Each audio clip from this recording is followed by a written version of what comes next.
Good afternoon to those of you on the East Coast. A good morning to those in the central, the Central and Pacific time zones. Those who are following us from Israel, Europe, parts abroad, we want to wish you a good evening. Needless to say, with the release of hostages, it has been a very, very, on the one hand, an incredible week for many families. On the other hand, there's been a release of a terrible amount of terrorists who are going back to Gaza, some to Judea, Samaria, some to Turkey. And these are the challenging times that we live in.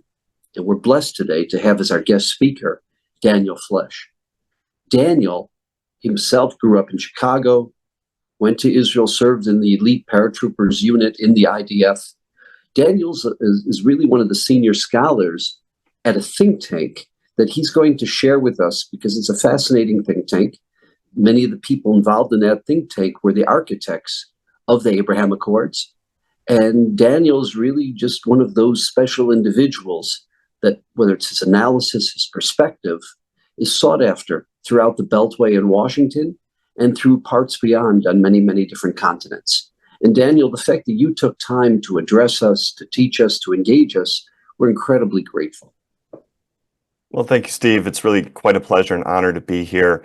I first became aware of FIDF when I was in uniform in the IDF, seeing the kind of investment that the organization makes in the soldiers, both while in uniform in the service, and certainly I've learned later after the fact.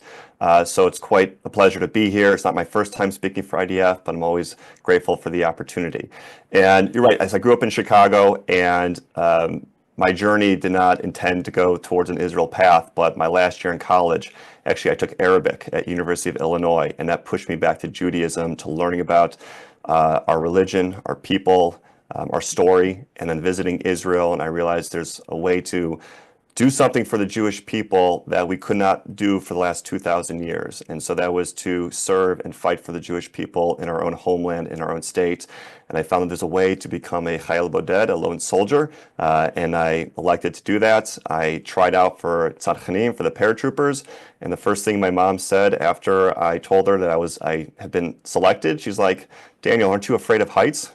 So, but for me, it was really a challenge that I could not pass up, and you jump out of planes a few times. It's a great thrill. It's a little scary at times, but it's really wonderful to be able to serve in uniform for the Jewish people, frankly. And then afterwards, I've done a number of different things professionally, but as it relates to Israel, I started the DC branch of an organization called Fuel for Truth, which is an Israel education and advocacy program for young professionals, teaching my colleagues and peers about the history of Israel from Avraham Avinu to the present day, about the conflict, about what are settlements, what is the BDS initiative, what is the apartheid slander, and how do you combat and engage on these different topics and ideas. Then I went to New York for a few years, where I was senior advisor, effectively spokesman for Israel's mission and ambassador to the United Nations under Danny Danon and then Gilad Shalit. Certainly an interesting place to be, serving Israel at the United Nations. No shortage of work to be done there, and it'll never end, it'll never cease.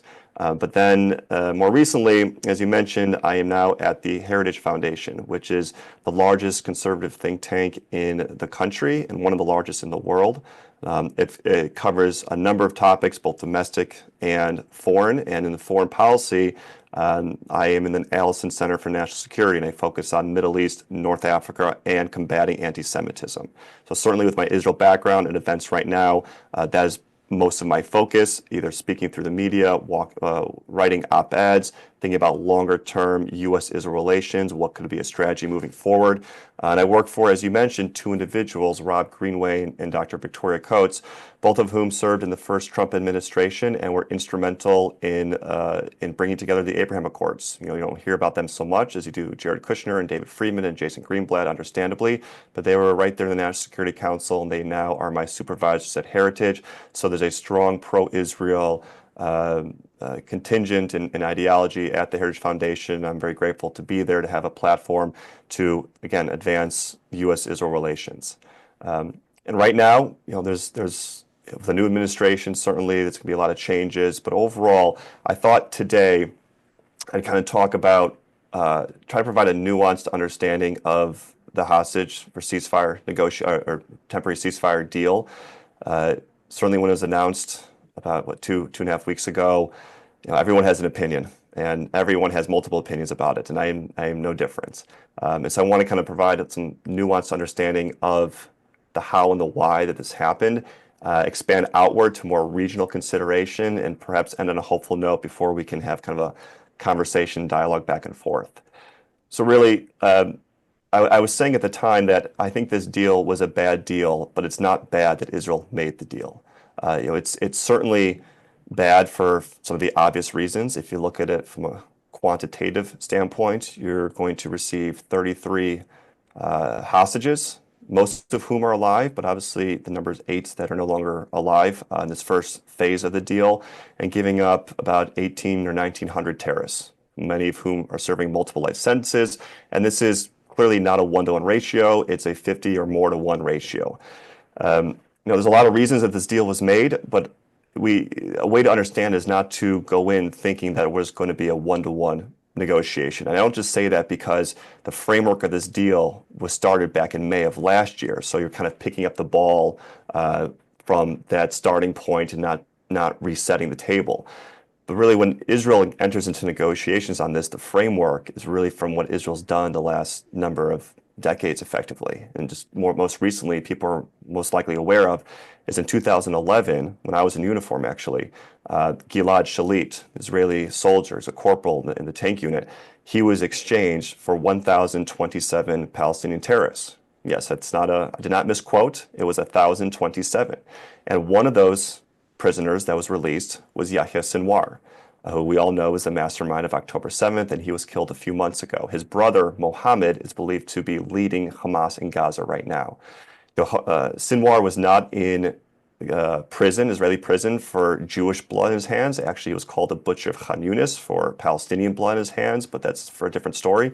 And at the time, I remember thinking, you can look it up. I wrote a blog during my service. You search my name and IDF, it'll come up. And I remember thinking, 1,027 to 1, if Hamas is to value Jewish life that much, that one Jewish life is worth over 1,000 of theirs, who am I to disagree? And it's imperative as Jews, as the Jewish state, to return everyone you can. And Israel has a certain responsibility, whether it's intentional or not, whether it's appropriate or not, whether it should be this way or not. It has a responsibility to Jews around the world. And we've seen this throughout its history. And so the idea that it will go to great lengths to return its people to its borders is not a new concept.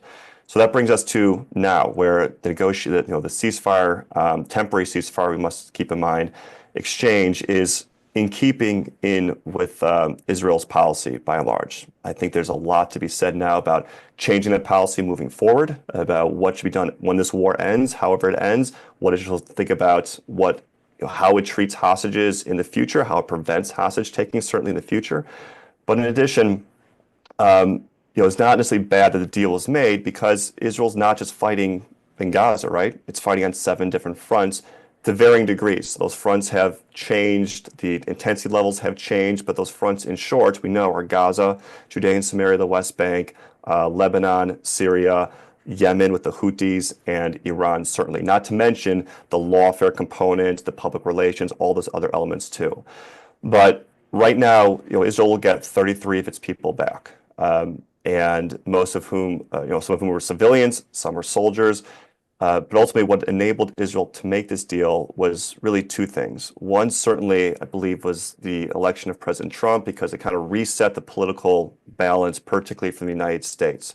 Whether he was going to follow up or not, rhetorically, there's language that then President-elect Trump said about bringing all hell to pay in the Middle East. And then you have at the same time now former Secretary of State Antony Blinken saying every time there was daylight between the U.S. and Israel, Hamas would back away from a deal. So you see these things happening, and clearly the new administration would take a different tack, and so that prompted Hamas to go back to the negotiating table and actually agree to a deal. So that's one thing. But also the second thing is Israel's regional situation has changed for the better. First off, in Lebanon, there's a ceasefire right now in Gaza. There's a ceasefire in Lebanon. And just last week, it was extended another 20 plus days to about February 19th, because Lebanon, or really Hezbollah, was not abiding by the terms of that ceasefire. If you recall, the objective there, at least for Israel, was to have calm on its northern border so that 80,000 plus of its civilians could return to their homes in the north. And we can't forget that from October 8th, when Hezbollah started firing rockets and attacked Israel the day after October 7th, and Hamas did, to effectively today still, Israel is somewhat smaller than it was on October 7th and October 6th because you have people who are depopulated from the northern communities. So the objective obviously to return them, but it's not just returning them because they're going to return only when they feel that there's security and stability, which you needed a ceasefire, whatever that looks like, but you need obviously a cessation of hostilities. So Lebanon has been breaking the ceasefire or has not abided by the ceasefire mainly because it has not inserted the Lebanese army into the southern part of the country, mainly south of the Litani River, a topographical feature that basically delineates southern Lebanon from central and the rest of the country. And that's an area that Hezbollah has been operating in. I served in the Lebanese border back in the early 2010s, and we could point out the spots along the border with your eyes and with binoculars. Oh, that's a Hezbollah safe house or building or what have you. And oh, that's a front. There's an organization when I was at the UN called Green Without Borders, supposedly humanitarian environmental NGO that actually was a front for Hezbollah, and they were operating in southern Lebanon. So Lebanon has not been abiding by the ceasefire because it has not deployed this Lebanese army sufficiently to southern Lebanon to assert security control. And not to mention, you'd have seen about a week, 10 days ago, where tens of thousands of Lebanese are trying to move south, trying to go past the IDF and effectively insert themselves into southern Lebanon, again, without the Lebanese army having asserted control over the territory. And there was firing back and forth. But really, Israel has, from the northern border, it's obviously quiet right now. And a concern with the Lebanese ceasefire when it was first implemented in late November was, well, perhaps certainly Hezbollah would try to reestablish itself, and what's going to prevent Israel from taking offensive kinetic operations into southern Lebanon. This is always a concern that would the U.S. or France or the international community in general restrain Israel? And that does not seem to be the case. So that ceasefire, while it is shaky, the fact that it's being extended, it's a ceasefire, meaning it's a phased deal right now, at the end of which, I believe the date is February 19th, there should be a permanent ceasefire. Not a peace, not a truce, but a permanent ceasefire. Right now, the IDF is still in Lebanon, but the idea is by that date, which should have been a week ago, by that date, there'd be enough, the Lebanese army would have inserted control that the IDF could retreat back south of the blue line of the border between Israel and Lebanon. So, but for all intents and purposes, Israel has its northern border under control. In Syria, we know that the Assad regime fell abruptly, and that is notable for many reasons, but for our purposes here, it severs a direct connection in land bridge from Iran to Lebanon, from which it was supplying Hezbollah with arms, with weapons, with missiles, with other rockets to attack Israel.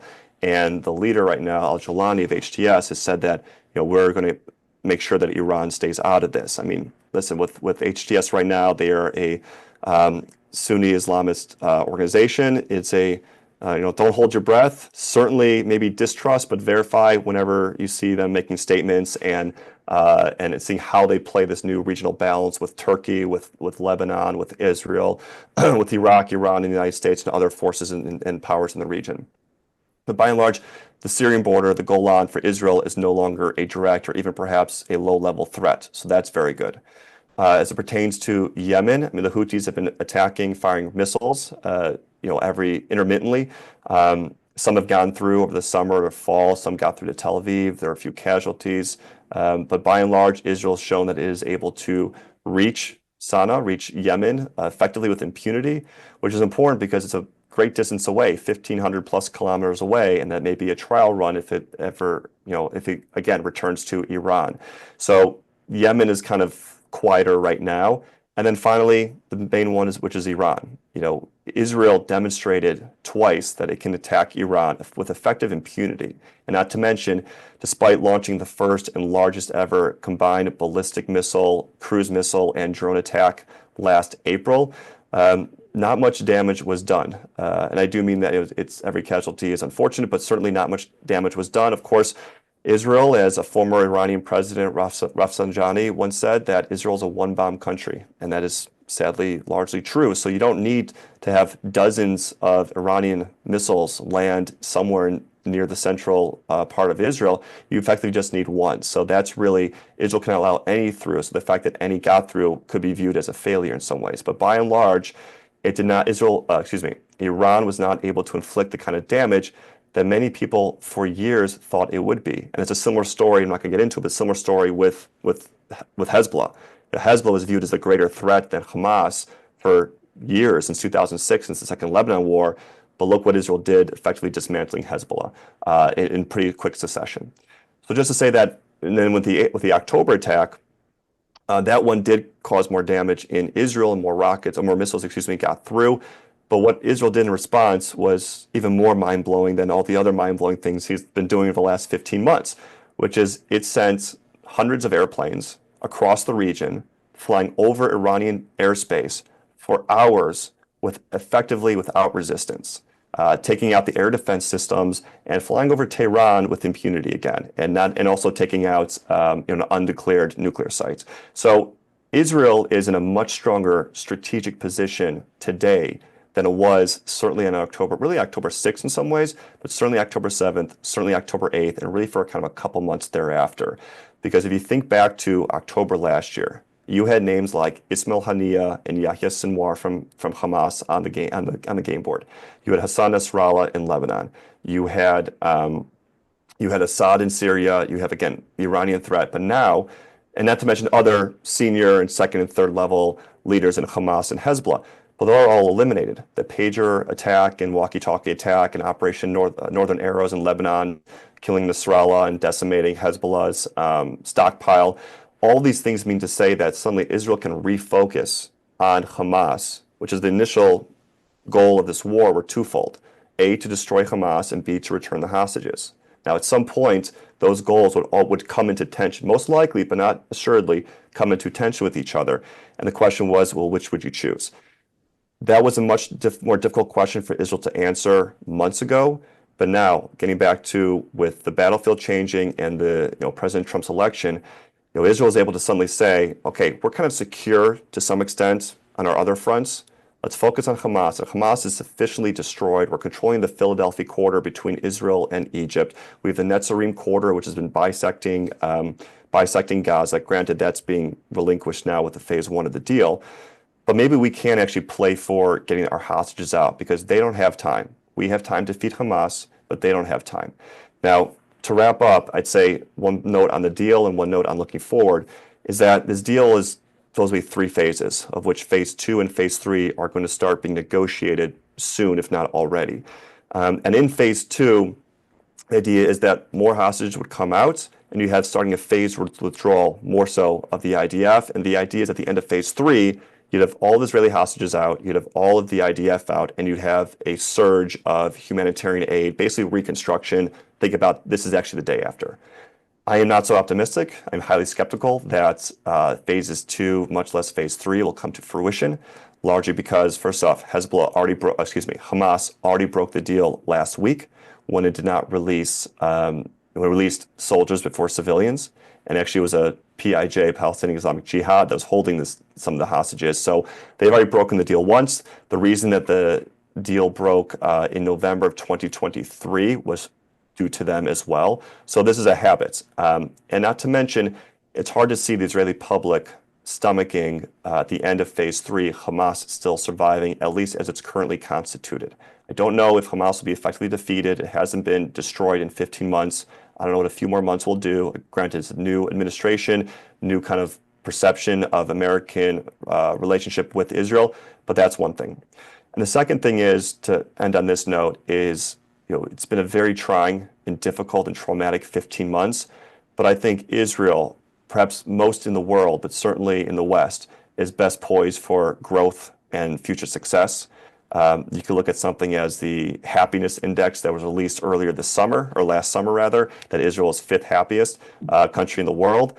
But really, it's what this war has been and is doing to the Israeli people, to society. Granted, when the war is over, whenever that comes, you're going to have a recurrence of social division, of political division, of judicial reform, of all these other things. But the fact is, you had 15 months of Haredim and secular soldiers in different capacities serving with each other, those from the north, those from the south, of all walks of life, serving with each other. And really, if you want to call this, which I think is appropriate, it was called the beginning, I think it still can be called Israel's second war of independence. I think you're seeing that there's a new generation of leaders that's been created through the crucible of this war, and who have a sense of purpose, a sense of understanding of their place in Israeli society today and Jewish history. And so for that reason, I think it's, again, we should still be on guard for the next number of months, even a couple of years. But by and large, certainly, invest your time, your money, your resources in Israel and of the organizations that help sustain it, such as FIDF. So with that, I'll pause. I'm looking forward to the conversation. Thank you. Thank you, Daniel. Couple of questions. The Lebanese army, okay, we now see reports that the head of the Lebanese army was actually sharing secret documents, secret information with Hezbollah. Is there any confidence, number one, in the functionality of the Lebanese army? And is it an incompetent army, or is it actually a functional army? Number two is, because of the fear they have of Hezbollah, and because of the intimidation that Hezbollah has over them, can they, even if they're an effective army, will they choose to be effective, and will they actually choose to engage, to challenge their fellow Lebanese, meaning the Shia of the South, when Israel removes itself? Many are skeptical when that question comes from a deep sense of disappointment, a deep sense of skepticism based upon how the Lebanese have acted over the course of the last 4 or 5 decades.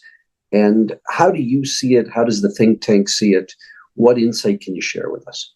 Certainly, and I think skepticism is really that is the best approach to most things in the Middle East, at least outside of Israel, even in Israel to an extent at times. But I'd say I hope it'd be functional and capable, no less because as an American taxpayer, we've been sending millions of dollars a year to help support the PLA, the SLA, Southern Lebanese Army. And so I'd hope it would be functional to an extent. But really, the Lebanese army has been non-existent. And we talk about Hezbollah and Hamas to an extent as terror organizations. They're really not. They're terror armies. In the case of Hezbollah, very much so because they are a part of the Lebanese government, of the parliament in particular. And I could say Hamas also is a governing authority in Gaza, so they are de facto the Gazan army in some ways. I think it's not an inappropriate thing to say. But as it pertains to Hezbollah, the Lebanese army, they have a great opportunity, whether they seize it or not, whether they're able to or not, whether there's sufficient opportunities to root out the corruption, as you mentioned, between the symbiotic relationship, or whatever relationship they have between the Lebanese army and Hezbollah. There's a new opportunity here if the West, mainly the United States, as well as France, because France has a unique relationship with Lebanon, to ensure that the Lebanese army actually abides by its mandate, which is to defend its territory and not to work with Hezbollah. I say this because Hezbollah is as weak as it's ever been. And it's not just somewhat weak, it's completely weak. It's on its knees. It's lost its patron, at least direct ties right now with Iran, again, because Syria has fallen, the Assad regime has fallen, and its entire senior leadership is gone. And now those people can be replaced, certainly, but you can't replace one-to-one Hassan Nasrallah for many reasons, not only his longevity at the role, but his charisma and the kind of way he led the organization. So it's a great opportunity to exploit this vacuum, this power vacuum. The question is, will there be the will, I think, really on the part of the West to ensure that happens, to tie aid and support for the military with conditions that are established with a ceasefire with Israel. That if you actually do not abide by the terms of the ceasefire and you work with Hezbollah, then we're going to cut you off or even inflict punitive sanctions or other retaliatory measures against you. There's also a third element here that we can't forget, which is UNIFIL, the UN interim force in Lebanon. Now, one thing Israel is certain about moving forward, and the Ambassador Danny Danone, my former boss, reassured the UN last week that UNRWA's time in Israel is ending in Jerusalem.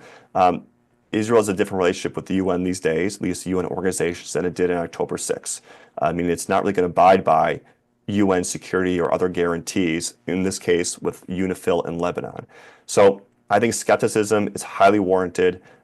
There is certainly hope that we want the Lebanese army to assert itself. We would love Lebanon to pull itself away from the clutches of Hezbollah and Iran, to assert its own sovereign destiny and its own control of its own country.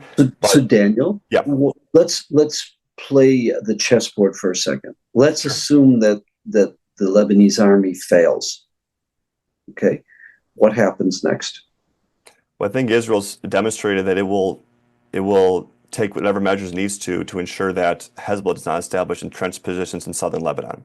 So I think, and the chessboard has officially changed from October 6th and October 8th, that Israel will act proactively with air operations or ground forces if need be. And now, particularly with a new administration in the White House, I think you'll have greater support for that. At least you won't have someone saying, no, don't do that. Let's have peace negotiations or talks first. So I think Israel has a sense that it needs to act proactively in its region, particularly on its immediate borders, to ensure its security. Because again, I return to the fact that Zionism retrenched a little bit in terms of territory over the past year plus. So I'm less concerned now that Hezbollah rearming in southern Lebanon, that Israel will not be able to do something about it. You'll have greater support. You already have support within Israel, and you'll have support here in the United States for that. Okay. Talk, please, about phase two, if there will be a phase two, what it will look like. So its specifics, like I said, are going to be determined. When phase one was announced, when the ceasefire agreement was announced, the specifics just talked about phase one. And this is part of a, let's not bite off more than we can chew right now. Let's figure out phase two at the end of the 42 days, which would be implemented. Let's figure out phase two and then phase three at a later date. So the specifics, again, aren't determined, but it will see more of the hostages released, and a continued phased redeployment of the IDF away from populated areas in Gaza, even to the Israeli border, because the idea is that there is less friction and less difficulty transitioning from phase two to potentially phase three, which would see the end of the war. And it's at this point that the humanitarian hostages, meaning those who are female civilians, female soldiers, the elderly, and sick, that humanitarian category of hostages would have already been back. And so what's left are men of a certain age and male soldiers, which Israel wants to return everyone it can, but it's been this prioritization even from a year ago, the first negotiation deal. So that's what it's looking like in terms of the structure of it. But again, it's unclear how long that will take. Meaning phase one is supposed to go on for 42 days. That will be phase two will be a little bit longer after that, and then phase three will be after that. But beyond that, we don't have more specifics just yet. However, phase two would be a crucial point, because if phase one actually comes to fruition, and after 6 weeks in March, when phase one is over, or late February when phase one is over, depending how, if all the hostages are out, if last week's situation where Hamas broke the terms was the only time, then it's more likely that phase two will begin. But again, like I said in my opening statement, I don't really believe that phase two will come to fruition, nor so will phase three. And in terms of what you see, the UAE, Saudi Arabia, other potential investors in the rebuilding of the Gaza area, there's no way, I'm making an assumption, challenge any assumption that I make in this question. There's no way they're investing in a population that's going to be run and controlled by Hamas. In other words, even if Hamas continues to exist as a movement, there's no way the world tolerates Hamas running the Gaza Strip the way they are right now, because de facto Hamas is running the Gaza Strip. Under what circumstances could you have a Gaza Strip not run by Hamas and run, let's say, by the various clans or some other, a breakdown of, let's say, the UAE taking part of it, Saudis running another part of it, the EU running another part, whatever the situation is. How do you see a scenario where Hamas is not in control? That's really kind of the $64,000 or whatever dollar question it is. the question of how to rebuild, if you look back the day after the rebuilding Gaza, where are the pitfalls? It's not in investment. It's not in rebuilding or humanitarian support, because that can be done. That's effectively money and organizations that are already established or can quickly be established. And it's getting money from the Gulf or other Arab partners, from the West, from the UN to do that. That's not the main hiccup or pitfall. The question is, kind of you get to, is security control. Who ensures the monopoly on violence, which is the sine qua non for having sovereign control over a territory, and that who's the governing force in Gaza, and that Israel will do that by default simply because the IDF is there, and Israel's not really going to, like I said, offload any security assurances to any other organization, least of all the United Nations, and other Arab partners would be difficult. What incentive would there be for the Abraham Accords countries or any other country to put their own people in uniform or out on the ground in Gaza? They'd be targets. They'd be looking at perhaps doing the bidding of the Zionist entity, call them what you want. So that's really the main concern. And it's really unclear how you get there, particularly if, Hamas is still a constituted force. And that's in part why I say I don't think this war is going to be ending soon, because Hamas is still there, and you can't allow for a day after without a Hamas, so long as they, as the last administration said even before, a few weeks ago, that they've recruited a few thousand new troops. Of course, to put some cold water on that, they can give someone an AK-47 and a green Hamas headband and say they're part of Hamas, but they're not the seasoned veteran fighter that they were, having 24 brigades on October 6th or October 7th. So keep that with a grain of salt. But does show that their ability to recruit from the population and their support still in the population. So it's really about how do you get an organization or a country to ensure security force there. I think the United States is going to be heavily involved. I think Morocco actually could be a great partner here, because Morocco is a part of the Abraham Accords, so they have good ties with Israel. Not to mention I think about half of Israel, if not more, has some sort of Moroccan heritage. But also they have an experience with de-radicalization in their own country. Iran has been trying to make inroads in Morocco for many years, and Morocco is, under the king, is a number of things to try to de-radicalize its population away from extreme Shia ideology, and they're a Sunni country. So in terms of de-radicalization, the Moroccans could offer something there. And not to mention, they have a fairly capable fighting force. They could actually offer security assurances on the ground, but they're not going to be doing that alone. You're going to have the IDF and some presence, and even Hamas is not the governing force. The fact is, they are reverting from a terror army, perhaps back to a terror organization, and will be conducting low-level guerrilla insurgent warfare for probably the foreseeable future. That's obviously, now we're starting to project out a little too much and not really sure what it could look like, but there's no really great answer. And the question, again, to wrap this up, is that it's not a question of financial or other capabilities. It's a question of who is going to ensure security in Gaza. And that's really still an open question. There are thoughts and ideas out there, but no one's really stepping up to say, I will do this. And Israel also would be hesitant to accept anyone but certain assurances, primarily from the United States. So we're looking at a very, very tenuous and a very, very unknown future in terms of Gaza. To say the least.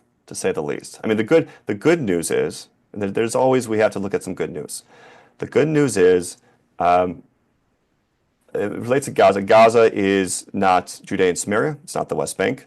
It is tucked away along the coast, along Egypt. So it's, to say it's contained was kind of the same thinking on October 6th, so I don't want to go that far. But it is something now that it can be managed to an extent, and the word managed is also kind of fraught with concern, because Israel was managing the conflict before October 7th. But Israel is wise to an understanding the security situation, the political relationship with Gaza has to change, is going to change. So it's not going to be as complacent as it was for the years prior. That's kind of some of the good news. And again, Israel, part of the reason that Israel is able to do this hostage deal is because a big question in October of 23 was, okay, Israel was going to take the war to Gaza and against Hamas. But the question is, would they do it in such a way that they would no longer be viewed as, on the defensive, and would they be viewed as a strong force in the region? basically this gets to Saudi Arabia, is because would Saudi Arabia look at Israel and say, you know what, that's really a country we actually want to normalize it with, because look what Hamas did, but look what Israel did in response. And Israel today is, you know, the undisputed strong horse in the region. So it can afford to take some risks or its foot off the pedal a little bit as relates to Gaza, to get its hostages out and to refocus on the broader regional security picture, and particularly the main threat, which is still Iran. And maybe the next time we have you as our guest, we can talk about Iran. Maybe we can. That'd be wonderful. Thank you very much, Daniel. Thank you for sharing with us. And look, we know that the influence that the Heritage Society has as we look forward over the next couple of years to the expansion of the Abraham Accords. You know, obviously, you will be one of the key think tanks that will help shape the foreign policy of the United States and hopefully expand the Abraham Accords and make the world a safer, a better, and a finer place. And thank you very much. Thank you, Steve, and thank you for all you and the FIDF do. I really appreciate it. Thank you for having me. An honor.